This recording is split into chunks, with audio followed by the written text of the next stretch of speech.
সবুজপুর জঙ্গলে এক ছোট্ট পাখি থাকত, নাম তার মিনি। সে ছিল খুবই একা। না ছিল তার কোনো ঘর, না কোনো বন্ধু বান্ধব। সে এ গাছ ও গাছ ঘুরে বেড়াতো।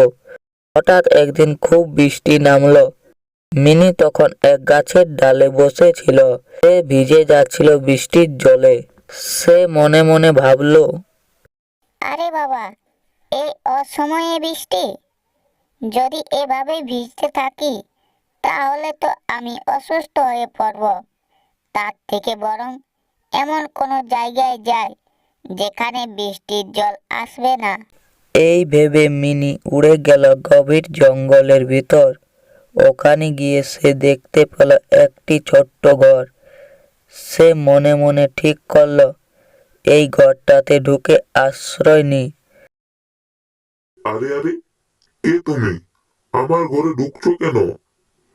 বৃষ্টি হয়ে ঘর ভিজে যাচ্ছে, আর তুমি ভিজে এসে আমার ঘর ভিজিয়ে দিচ্ছ। লোকের ঘরে হট করে ঢোকা ঠিক না, বুঝলে? আমি হচ্ছি মিনি পাখি, এই জঙ্গলে থাকি। বৃষ্টি ভিজে যাচ্ছিলাম, তাই আশ্রয় খোঁজে তোমার ঘরে ঢুকেছি। তুমি কি আমাকে একটু থাকতে দেবে? না বাপু, আমি কাউকে থাকতে দিই না। অনেক কষ্টে বানিয়েছি এই ঘর। এটা আমি তোমাদের জন্য বানিয়েছি, নিজের জন্য বানিয়েছি। তাই তুমি যাও, অন্য কোথাও গিয়ে বাসা খোঁজো। শকুনের কথা মন খারাপ করে মিনি উড়ে গেল জঙ্গলের ভেতর দিকে।